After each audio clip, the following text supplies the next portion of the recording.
Today we're chatting with the incredible Samantha Sauer, an advocate, leader, and all-around rock star in the world of gastroparesis.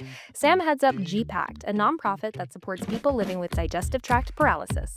Gastroparesis is a condition where the stomach doesn't empty properly, causing nausea, bloating, and other tough symptoms. And it's especially common in people with diabetes due to the nerve damage that can affect digestion. What started as a personal diagnosis turned into Sam's mission to educate, advocate, and connect a growing community. Right, I think everyone's in for a treat today, and I'm so excited to be here again. So Sam, thanks for joining us. And if you're cool with it, let's jump in. Please tell us a little bit more about your background and how you got involved with G-PACT. So I think like most people, when you get involved with a disease specific organization, it's because you have the disease or you know somebody affected by the disease. So I was diagnosed with gastroparesis back, I think it was 2014, and G-PACT was the first search thing that comes up when you're looking for this new diagnosis that they just slapped on you. And I went to G-PACT for information and they really helped me. So I think around 2017 or so, I started as a volunteer, and a few years later, here I am sitting, leading the charge for our team in the organization. And it's been a really good year for us in growth and really trying to step our game up in the advocacy and awareness piece of what we do. That's incredible. Yeah. And I think respectfully, I'm not trying to tell you how to live your life, but I think you should give yourself a little more credit because you are absolutely crushing it in this space. I think what you're doing on social and how you're helping people is phenomenal. For anyone who didn't happen to be there, Sam invited me to the conference that G-PACT held, and it was just an incredible way to see this group of people come together to learn a little bit more, connect a little bit more. And I think that that's a really cool thing about organizations that are disease specific, right? They allow that connection. Yeah.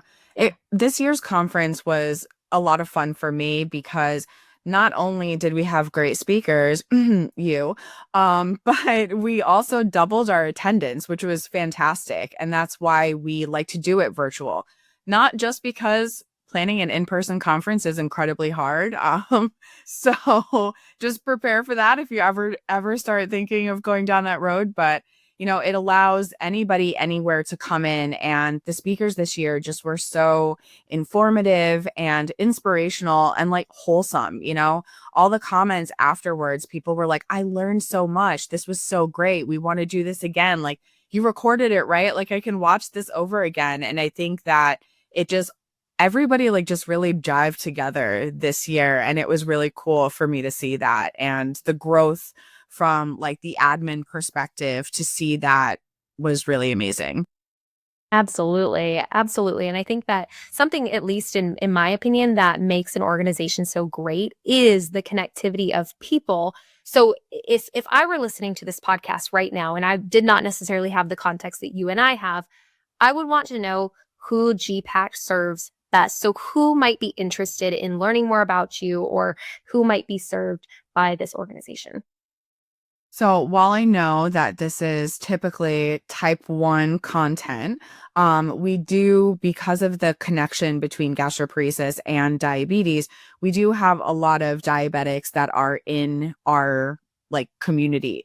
We also have people that just deal with unstable blood sugars too, because the gastroparesis community the way that food works in the body, it can cause some unstable blood sugars. So we have a very large array of people, but most digestive diseases that, hold on, can I pause? Sorry, I want to start over and fix that. Do you ever get on your tangent and then forget halfway through and go? Every day. Yeah. Sorry. I want to answer that over. So the community that we serve is mostly gastroparesis patients. We do support other patients in the digestive disease space.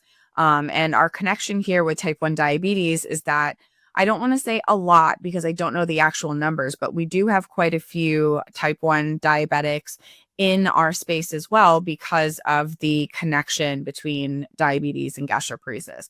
I am actually one of those connections that I have type 1 diabetes and gastroparesis. A lot of people, when I tell them that, especially like physicians and people who are understanding of these disease states, they're like, oh, did the diabetes cause your gastroparesis? And I'm actually very different in that I had gastroparesis first and the diabetes came second. Yeah, absolutely. That's so interesting too. Thank you for explaining a little bit of the overlap and the connection there. I think for anyone who's listening, that's a really interesting point to understand. And if we could take it a step further, could you explain a little bit more about what gastroparesis is in case anyone doesn't know? Gastroparesis, the best way that I can explain it is just delayed stomach emptying. Imagine your Thanksgiving meal. It's a big meal. You're enjoying everything. You're kind of like stuffing everything in there and you get really full and bloated, right? Like it's kind of uncomfortable. Imagine staying that way for days. It doesn't move, the bloating doesn't go down, like the pain doesn't go down, and that food is just sitting like a rock in your stomach. It might start moving slowly at just a slower rate. It might not move at all, depending on where you fall on that spectrum of the like level of emptying that you have. So our patient community is all over the place. We have some people who have very moderate or mild gastroparesis that can be kind of controlled by some like maybe nausea medications and maybe some lifestyle changes and like food modifications. And then we have other people that cannot eat at all.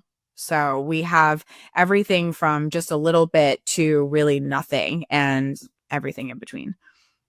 And you know what? I think that right there is one of the, unfortunately, maybe I should say, one of the greatest reasons why I think that speaking the language of T1D also makes sense in the form of gastroparesis, or maybe for the purpose of gastroparesis. And it's because everyone is individual, everyone is so different, and you Yes. simply cannot expect anyone to act or anyone's body to react like anyone else's body.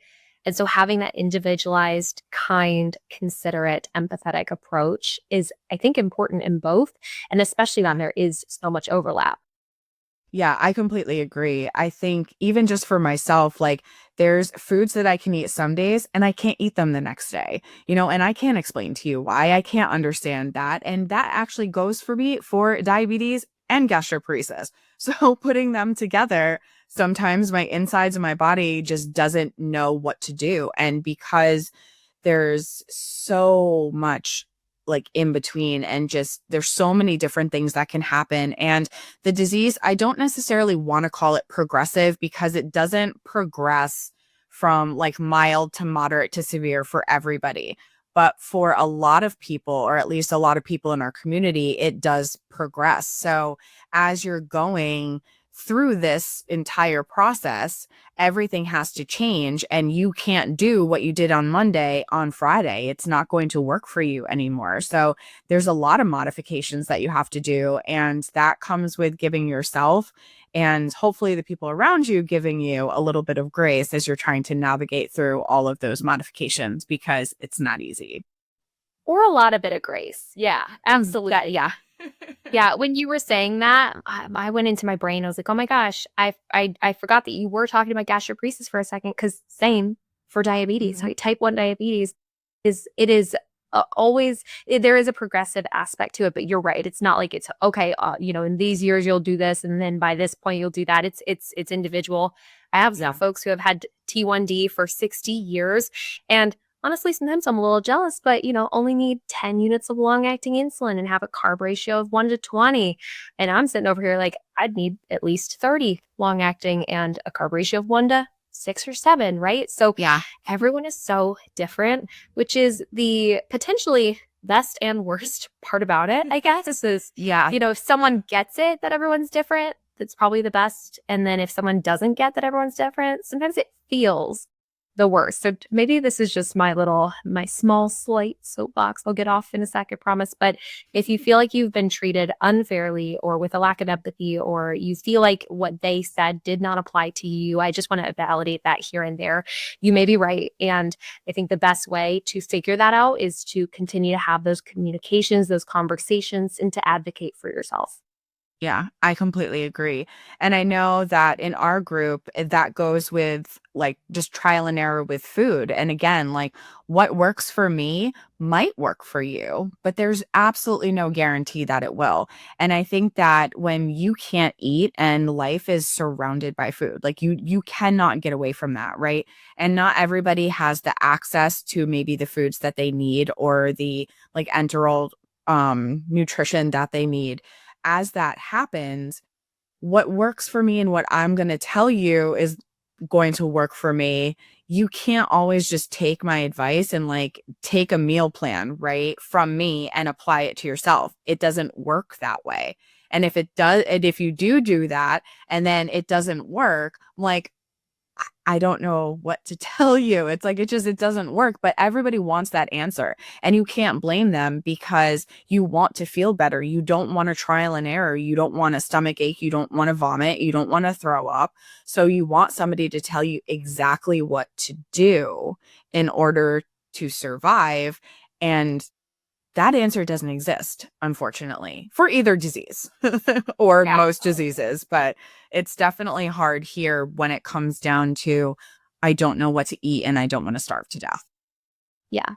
And that's actually something I tell a lot of the individuals I work with. I'm like, look, people either love this or hate this about me. You can have your own opinion. I fully support that. But Mhm. I am not going to treat you like a textbook. And that may be uncomfortable for folks who are not comfortable with just a direct answer, like having a little bit more of that wiggle room or the gray area. I leave a lot of room for that because I think it's unfair, right? Like for example, let's say I gave you a meal plan. Let's just play this out for a sec. And we're not even thinking T1D or gastroparesis. We're just thinking meal plan, right? What No if I gave plan. you a meal plan? And for breakfast, I told you to, hey, have like a peanut butter banana smoothie. And for lunch, maybe I said, hey, let's do like a Thai peanut salad kind of thing. And for dinner, I don't know, maybe we have leftovers from lunch or something like that. And then what if you were like, hey, Maddie, by the way, I have an allergy to peanuts. Oh my gosh, that's a very Mhm. classic and specific and easy example of how we know how individualization is so key, Mhm. right? So when people ask, hey, just give me a meal plan, I'm like we can figure one out, but it'll take more time than that. And they're like, what do Yeah. you mean? Like, well, how much do you eat? How much don't you eat? What do you like? What don't you like? Like, why would you choose this over that? Like, I need to know those things. And I think Yeah. having that as a part of our working knowledge, and then also in the providers we work with, for T1D and GP, I feel like it makes a huge difference. Yeah, it really does. And even just thinking about that, like with providers and like when you're going into your doctor's appointment, it's the same thing. Like you want an answer, you want that information, you want somebody to tell you exactly what to do to feel better. And there's so many pieces that go to that. And in that, not even just for me as the patient, but for the provider as well. I'm someone who went through probably like 8 different GI doctors until I found somebody that I was comfortable with and that I trusted in their expertise to really help me figure out what to do. Not tell me everything of what to do, but I had to trust in their expertise. But I also had to be a participating member in figuring out how to treat the disease. Because if I don't say, hey, that worked for me, or like a meal plan, like, hey, I really like chicken, so you would say, eat chicken. You wouldn't try to feed me beef, right? I mean, I have gastroparesis. Exactly. You wouldn't try to feed me beef anyway, but still, you wouldn't try to feed me something that I didn't like. That same thing applies to all aspects of care. Absolutely. And I think if we could boil it down to maybe one summary word, collaboration. 100%. Collaboration. I know we just talked about this the other day where I think we were texting about it or something. I don't know. But I have this video that went viral. And let me say, I love it, but also draining, right? Like it's like this Hmm. beautiful experience. But the intent of the video was to talk about this idea of collaboration. And I think that there's a big difference there. So I also, maybe another soapboxy moment, but what Sam just said, I just want to pull that to highlight it real quick. So what she said is that she went to several different providers before she found the one that works for her. Okay, let's just be clear.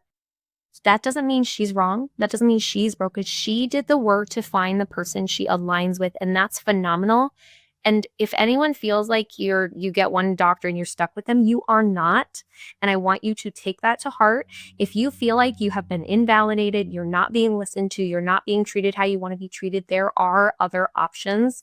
And you, as best as you can, I encourage you to find those options, find the people you align with. And it's okay that you don't align with everyone. You have to find what works for you. Yeah. Yeah. I think That's our community too is very different in the sense that we have more females than we do males. And I think that just the way that the dynamics kind of work in I can only speak on our Facebook group, right? Our support group. So I don't know what it's like in every single one, but we have more females and they're more likely to tell their story and to talk about things and to really get down in the nitty gritty of like what happened to them. And we hear so often that they go to a doctor and you're talking about your symptoms. Maybe you're not quite diagnosed yet, but you Googled your symptoms and this is where it brought you, right? We've all done that. And you're trying to figure things out, and the person just doesn't really want to listen to you. They don't want to hear what you're saying. They're not really listening to how this is affecting you. They're just kind of in the room, right? And if you're trying to say, I think something is wrong, if they're not in agreement with you and they don't want to help you, like you just said, you have every right to say, thank you for your time today. Do you recommend somebody else or go on your own to find somebody else? And that's a scary prospect too. But I think it's an important one for people to know that you're not stuck. Yeah, absolutely. I think I'll emphasize a kind and respectful delivery in your message, but absolutely, like go for it. And Sam, I know you do this already, but for anyone listening, I'm not telling you to yell at your doctor.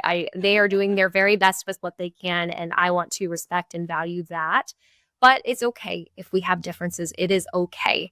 And speaking of differences, I want to know, I know we've kind of already talked a little bit of symptoms, but I want to talk a little bit more about symptoms, maybe diabetes, maybe gastroparesis, maybe both. Do you want to talk a little bit more about what people can experience, or what a lot of people experience, but some people don't, or just any information you might want someone to hear?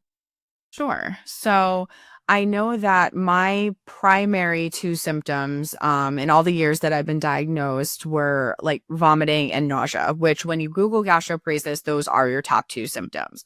A lot of people will experience the nausea without the vomiting. So some people get that delayed emptying, but their body just doesn't vomit, and they feel that bloating, everything moves through the system. And some people, most of us, myself included, do tend to have, I don't want to say progressive here either because they don't cause each other. But if you have gastroparesis, a lot of people tend to have slow motility all the way down your GI tract. So there's other issues that come when you have slow motility in the small intestines and the large intestines as well. And you can have some dangerous bowel obstructions if food gets caught somewhere. There's some people that really lose a lot of weight because you're unable to keep things down, or you're just unable to eat anything because it makes you so sick.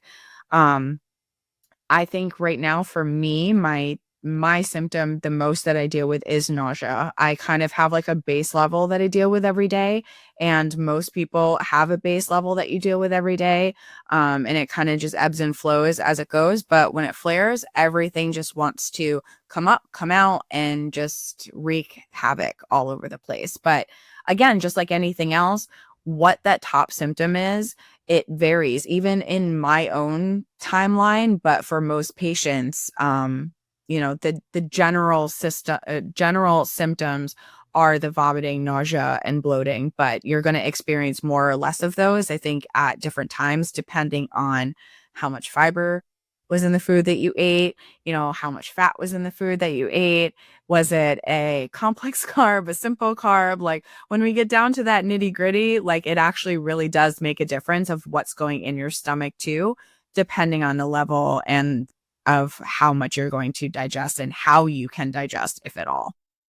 Oh my gosh, yeah. And I think that's actually like one of the most perfect ways to also bring up the concept of T1D paired with perhaps a delayed gastric emptying, right? So what we have is we have these different things happening at all times. Now, we're not telling you have to become an expert and go to school for it and have a career in it or anything like that, but being an expert on your body is going to be one of the most advantageous things. So if you're okay with it, Sam, let's take this even more at nitty gritty. Let's get into T1D and gastroparesis and maybe what we could do. Oh, the fun stuff. I mean, we're biased, but we have fun, right? Yeah. So I think the thing that I'm curious about to kind of have a conversation with everyone listening is about that insulin management and gastroparesis, right? Because that's a challenging one. It's a tricky one. It takes time to learn. I'm like, do we have to talk about it? No, of course not.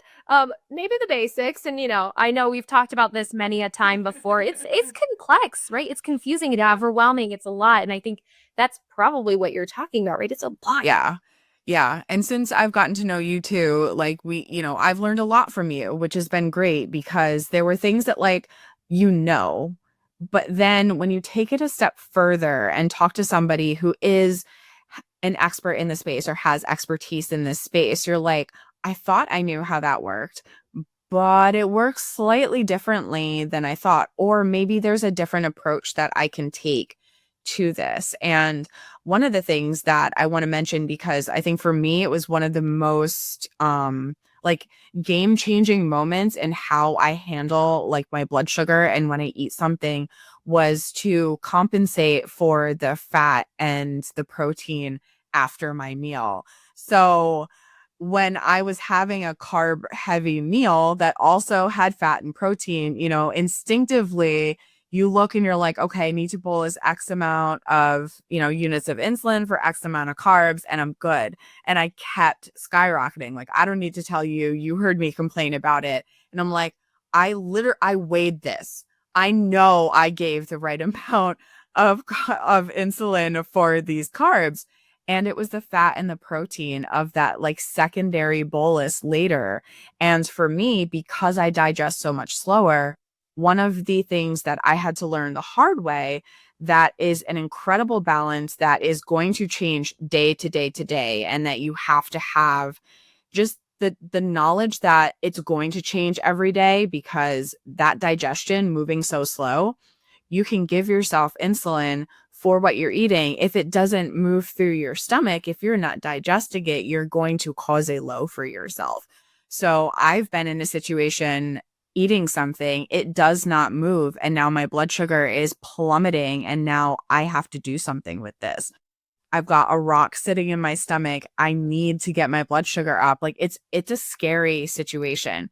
Thankfully, my way of handling blood sugars is much different now. My management has improved. So I don't experience that as often, but that delayed emptying and working against your insulin delivery and then having to accommodate the other two macros that we tend to forget about, it's so complicating. But in saying that, as frustrating, as complicating as it is, it's not like unfigure outable. Like there are ways around it, and you can have tips and tricks to manage yourself through those. Yeah, absolutely. And I think I mean, I know you already know, but we just we're filming the podcast related to that concept. So if anyone's unfamiliar, I have an entire guide that talks through this idea of the fat and protein and how it digests and the insulin timing. It's very complex. Forgive me for reaching over here, but I'm gonna grab it so that it can. Here we go. Okay. So people can see it. Gotta take the first cover off so you can actually see it. But this is what it looks like, just so you've seen it here. It is a 41-page guide on how to actually bolus for those delayed spikes. And this is not a guide specifically made for gastroparesis or anyone with digestive tract paralysis, but I do mention that in here in your honor. I actually thought of you when I was writing this guide. I was like, okay, I need to have a moment here. Basically, though, what I say is that some of the numbers and the timing can be a little different. And I think that that's just, I mean, that's individualization 101, right? We have to make sure that we are being specific to ourselves. But if this is something that you're struggling with, if you have gastroparesis and type 1 diabetes and you're not quite sure how to handle it, this guide is not 100% of everything you need, but it is so much closer than any other document has ever been, in my opinion. Bias, 100%. yes. But this is the strategy I've taught to so many people. And a lot of those people have had anything that has to do with the digestive tract, right? So I've had folks who have certain hormones are not produced, so that it messes with digestion, or again, digestive tract paralysis of some sort. If you need that support, if you're listening to this and you're like, that is exactly the thing I go through, what Sam said is exactly what I go through, get the guide. Get the guide. It's free. It's in a lot of spots on my website. If anyone needs it, we'll make sure it's linked. But it can be a game changer just to know those things. And I think that what this guide does too, without being just about the delayed spikes, is it teaches you how to critically think through blood sugar. And I think that that's what you were mentioning, Sam, right? You were saying you have to think about the timing. You have to think about the total. You have to think about the digestion. It's a lot and it can feel overwhelming, but with information like this, or people in your corner who can help educate you, guide you, and give you that support, I think it takes it from overwhelming to empowering. And I know, because I know that you personally told me a little bit about your journey with that, the delayed spikes that you were getting. And I know how freaking impressed and confident you felt with, like, oh my gosh, it worked. Look at this. Like, I remember that excitement that you had, because it's like, oh my gosh, like, good for you. Heck I know, but if you want to see my graph, heck yeah, I want to see your graph. Oh my god, are you flirting with me? Yeah, and those kinds of things make a difference. So maybe if anything, we're just saying, find that information and find your people. yeah, I think that's so important, just having information. And with us, with G-PACT's perspective, like, that's something that we have been focusing on more this year. Like, not that it wasn't a focus before, but like, I've gotten hyper focused on getting people educated and getting people that information, because you can't make an educated decision about your care or what you need or what you want if you don't have the information in front of you. And that's what we're like, that supportive piece of that, because everybody needs friends, everybody needs support. Like, on our podcast, I want you to come on and feel like I'm your chronic illness bestie. Like, I'm going to, have a conversation with you. I hope you learn something and, just have fun with it. But we also have that educational, informational arm as well, where we want to give you that, because as much as like learning those different like tips and tricks was severely overwhelming in the beginning, and it was overwhelming mostly because I was struggling so much. It wasn't the information and it wasn't how to do things. It was like trying to learn in the midst of the chaos.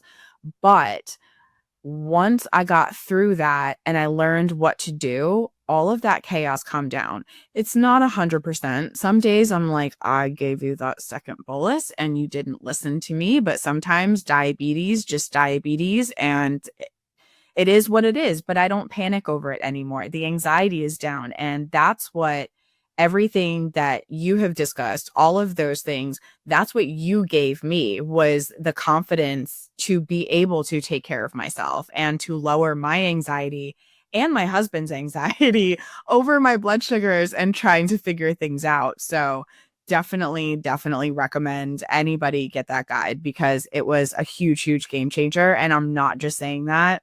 I really mean that. Thank you. Thank you. That's so nice.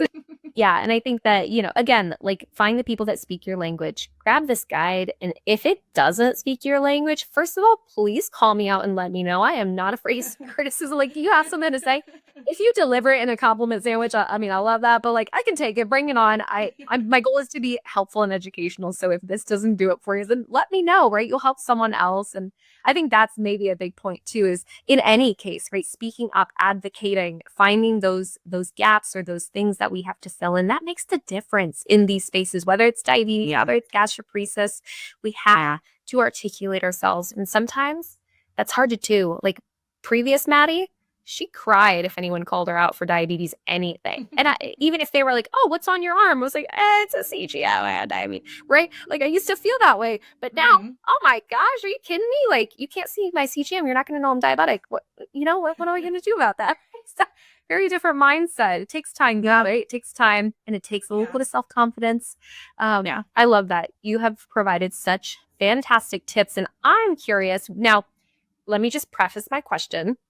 I know you know, but for anyone listening, we are all individual. If you haven't learned that by this point, now you know. Okay, we're all individual. My next question for you is when it comes to having that stable glucose level with T1D and potentially digestive tract paralysis of some sort, do you have any tips? This can just be personal. Remember, everyone, we're not giving medical specific advice. We're just talking about our experiences here.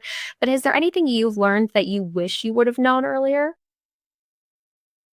Ask for help. To be completely honest, the top thing is ask for help and you don't have to do it alone.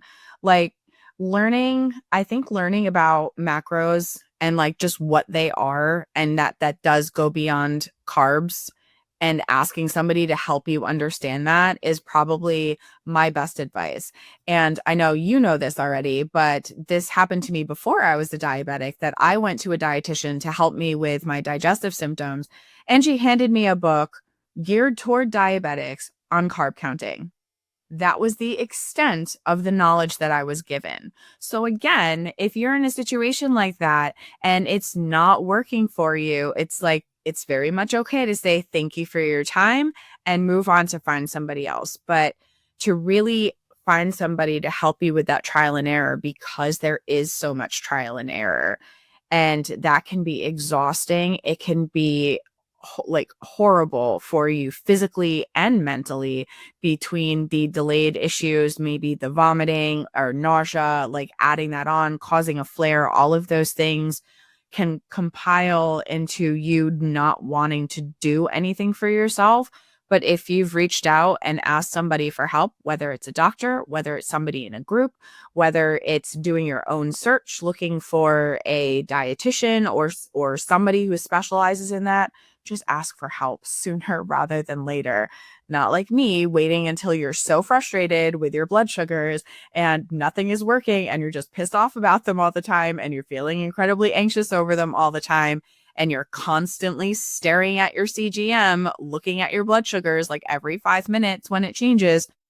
Don't let yourself get there. Ask for help sooner. Yeah. Oh, and you brought up CGMs. I want to ask something about that too, but I just want to add one point to what you were saying. If you've ever gone to a doctor's appointment and you felt like they weren't giving you a little bit of flexibility. For example, a very basic example that a lot of people might know here, the classic rule is that we should pre-bolus 15 minutes. What that means is to take our insulin 15 minutes before a meal. Now, I think those of us here right now, we know that 15-minute pre-bolus is sometimes, I know you already know, is not always the best recommendation, right? Because what if it causes us to go low? We need to change it. What if it's not enough? Sometimes it's not enough for me. Sometimes I actually have to lengthen it. Oh my gosh, well, what if we have an ultra fast acting insulin that starts working in 2 minutes instead of in 15 minutes? That has to change as well. So I think I'm just gently giving permission. If it doesn't work, do something about it, fix it, change it. If you keep going low, ask why. If you keep going high, ask why. Backtrack in your head, use the data, use the numbers, and see what you can figure out. Yeah, and I think the data and the numbers, that was my CGM comment. I think that that's pretty helpful. What are your thoughts on using CGMs and or insulin pumps when it comes to T1D, gastroparesis, all of the above? So I have a love-hate with my CGM. I think every diabetic will say probably the same thing. But currently I use the Dexcom G6 connected to the Omnipod 5. So I'm on a tubeless insulin pump. And when I first started, I was on the T-Slim. I don't know like what one it was at this point. It was so long ago. But it look like that. But it has the tube, right? Which at the time I didn't mind it. I kind of was used to it. But at some point in my not my diagnosis journey, but just in the illness journey, I ended up on a feeding tube. Now you're connected to something there. I also have a central line and required IV medication every night, overnight for 10 hours. So at this point, I've got IV tubes here. I've got other tubes here. I was like, get me off of a tubed pump. And I've been on the Omnipod since. So for me, that worked. I know other people tend to find it bulky. I've complained to you about how bulky it is when I have to move it around in some places. But for me, it's what worked. And it's a system that I liked. The automated piece of that with the connection of the blood sugars and having the pump once you've programmed your numbers in and having that kind of decide the insulin for you. That took a little while once I started on the system for it to learn, what I was doing when I ate and to learn my patterns. But once it learns those patterns, it was easier to work around. And I felt like I was getting better numbers than when I was doing things manually. But again, sometimes you got to switch things over. Things don't connect. But I personally love having it. And my husband can see my blood sugar. So sometimes in the middle of the day, I get a text that says, "Hey, do you see your blood sugar?" I'm like, I am eating a snack. Leave me alone. But I appreciate the check-in because the people around me can make sure that I'm okay too. Yeah, and having that support, by the way, I just think is so incredible. The fact that you have a human that loves you so much that they're willing to also get the CGM alarms is, we all understand a little bit of that buzzer fatigue, that alarm fatigue. It's Yeah. pretty legit sometimes, especially if our blood Mhm. sugar's whack, right? Like your blood Yeah. sugar's been high for the last 2 hours. How many alarms did you get? Like we get Mhm. it, right? Especially if it's also connected to a watch and Yeah. a pump and a phone, and then all of a sudden your AirPods are in, and then someone is trying to call you, like, "Oh, what is happening?" Right? It becomes a lot. It's overwhelming, but I think that that's a great point to make. And if I may add a point too on CGMs, my plug for it, especially when I think about the guide here, is I love the CGM because of the data. Yes, it can be overwhelming. Yes, it can be exhausting, but if you're able to have data, you're able to figure it out. The interpretation is something that I think can be difficult, but also can be pretty straightforward. So I always talk about it like, okay, if your blood sugar started here and you ended back there, great.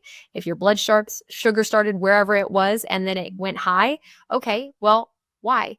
And if you started wherever you started and you went low, okay, why? And we can grab that data, especially if it's paired with the insulin and the macros, all of it together, and then we can start to make sense of things, whether that's with a supporter or by ourselves sometimes. That's what I did. That's why I'm here, is because I did it for myself, and I don't think we should have to do it alone. It's funny. I think I was diagnosed in 2014. So I'll say a late bloomer. I guess I was 24 when I was diagnosed. And I had a CGM right away that they gave me and then put me on a pump later because my blood sugars were so unstable immediately that they were like, we need to get you on a CGM. Knowing what I know now and being on a CGM for over a decade, I don't know how anyone survived without knowing what their blood sugar was all the time. Like I'm no longer attached to the numbers where I have to check it constantly. I check it just around meals and occasionally if I'm like, "Hey, what am I at?" I don't have that anxiety to watch it all the time, but the thought that there would be a time or there were people that figured out how to do diabetes and survive without a CGM, like y'all need an award because I don't know how you did it. I can barely do it. And I've got all the tools, the tips, the tricks, the internet, friends, I've got all of it in my hands and I'm still like, I don't know what to do with this. So I don't know how you guys did it before that. Oh yeah, I got on a CGM similar to when you did, I guess, but I had had diabetes for years at that point, and I have no clue how I survived. I'm gonna be honest with you. I'm so glad I'm here. I'm so grateful to live this life I'm living. But I don't know how Maddie did it, but I mean, she survived. I don't know what my poor mom's. I don't know how many grays I gave her. Mom, if you're listening, I'm sorry. I love you. You're the best mom in the whole wide world. She really is superwoman, but Yeah, it's really awesome to have that understanding. That's actually everything that changed the game for me too. As soon as I Yeah. got a CGM, I was able to really understand what's happening for blood sugar. Mhm. So I think with that being said, my another thought I have is for those who are impacted, right? So those who are listening and they're like, "Wow, me," and they raise their hand, right? What kinds of support does GPAC offer right now? I know you said you've been pushing education, which is awesome. Mhm. So right now, our website is slightly under construction. It doesn't say under construction when you go, but we've got not as updated information there. So I do want to preface this to say that our socials are the best place to get new information and updated information. So one of the things that we started doing, it's been about a year, is a monthly support group. So virtually, we all kind of meet, get together, share stories, swap stories. It's a place you can vent. You can be on camera, you could be off camera, you can say something, you can lurk in the shadows. Like, we don't care. If you want to come here and just listen to people, like, all kind of hanging out, we do that once a month. We have one also for people on TPN and enteral nutrition as well, because as much as they are always welcome in the other group, sometimes there's more specific like questions and issues that are only understood with the people who are obviously, dealing with that. Um, but what we've been doing is trying to grow some programs, and we have a couple things coming. We soft launched it, so I don't want to give away all the secrets yet. But next month it'll be, I'll say, our hard launch. I'm hoping to do that to get our educational, like, off social media, off our website program where you can find information about how to track your symptoms, preparing for doctor's appointments, tracking your medications, things like that. So we're really excited to be able to provide this and continue to add to that. We do try to keep up with like news as well. Within the last month or so, the AGA had put out some new guidelines on treating gastroparesis, and they welcomed the public to, have comments about that. And in our very niche world, niche area, in our very like GI worlds, that kind of like blew up. Like, that went viral in our tiny little world where everybody had an opinion, everybody had something to say. And if you're looking for that information, or you're like, what's happening in clinical trials, or, what are some new medications that are happening? Does anybody care about us? Is there research going on?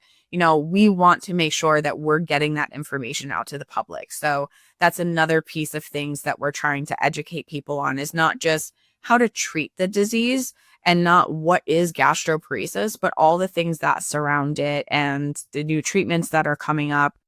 We will have some webinars coming up in the next few months as well, along with the yearly conference, to provide that information, and the podcast as well. So there's a couple other things in the works, but like I said, I don't want to give all my secrets away too soon, but they are coming. That's okay. You don't have to give the secrets away. I just think that people have to find you, right? They want to be Yeah. on the nose, so you have to pay attention. So, and maybe that goes too for supporters, right? Because I think that obviously people who directly live with these diseases, these conditions, they're going to absolutely get some benefit. If I know anything about how Sam's brain works, folks, these documents, if she has any hand in them, they're going to be fan freaking tastic. They're going to be phenomenal. They're going to be so thorough. They're going to be very well thought through. So you definitely should be actively paying attention and watching for those things. I guess my last question, it's supporters, or even if someone doesn't have gastroparesis or TUND, with G-PACT's mission in mind, how could people support G-PACT's mission, gastroparesis, everything in the world of digestive tract paralysis? How could they be more supportive? What would you wish they do? Well, I would say just for GPAC specifically, like for us to get our information or anything that we're sharing that's educational out there, like the very typical like, share, comment, on socials actually goes a lot further than people think it does. I used to hear people say that. I'm like, yeah, okay, but now that I'm kind of on the other side of it, I'm like, no, that actually does mean a lot. But even just, visiting our website, we're a nonprofit, so we will always welcome and say thank you to any donations that come our way that keep us operational. We're volunteer run. None of us are paid. We do this because this is just what we want to do, and we want to be here and try to change the world, better the world, all the patient advocate things that we all kind of feel in our like passion projects here. But I think one of the biggest things getting to the community is just to be patient with the people going through their diagnostic journey who are trying to handle something. Like, there are days that I still can't really do very much. And my husband is so patient with me, and God bless him. Like, some days I'm like, I don't know why you put up with this. But I think having the people around you just try to understand the disease, you can come to our website. The information there, even though we are updating things, it is still accurate. Learn about the disease, maybe talk about some recipes. Maybe if you like to cook, you could talk to somebody and say, how can we modify a recipe for you? I can tell you that years ago, when I really struggled to eat, when people were like, what can you eat when going to a function? Or what can I provide for you so you're not sitting there bitter and angry watching everyone eat pizza, just growing more bitter by the moment. That's not my experience or anything, but but I think really trying to just acknowledge that this is a difficult journey and to offer something to that person. And the kindness that I got from people who wanted to provide something and make me feel comfortable at their social event. I can't tell you, just as a patient and especially as a gastroparesis patient, how much that really meant to me. And I know that for others, I think that'd be meaningful too. Thank you. I think that's so phenomenal. Yeah, that intentionality, that thoughtfulness, it does make a difference. It does go a long way. So thank you for saying that. And I know today we've spent a lot of time talking about digestive tracts and talking about pancreases, but I just have to say too, like, thank you for having the heart that you do. We need people in this space that have the thoughts, the feelings, the intentions that you do. And so the fact that you are taking on so much to benefit so many people is, I don't think anyone could say enough of a thank you to truly, truly cover it all. But thank you. Making me blush over here. Like, I'm on camera. Come on. I'm not crying. You're crying. Oh, no, seriously, you are crushing it. I'm Thank so you. excited for this, the fact that people get to learn about this today. I hope it's been insightful. I hope it's been helpful. If anyone needs anything, we'll make sure all of the details are in the description of this episode. But for now, that's all we've got. So Sam, again, thank you. That's it for today, my friends, but the fun doesn't stop here. If you liked this episode and want more real talk diabetes support, come hang out with me on social. Just search Type 1 Type Fun, all words, or head to type1typefun.com for tools, tips, freebies, and real-life resources you can actually use. And if this episode made you laugh, learn, or feel a little more seen, feel free to leave a comment, give it a like, share it with someone you love. But until next time, live empowered, be silly, have fun, and eat some carbs.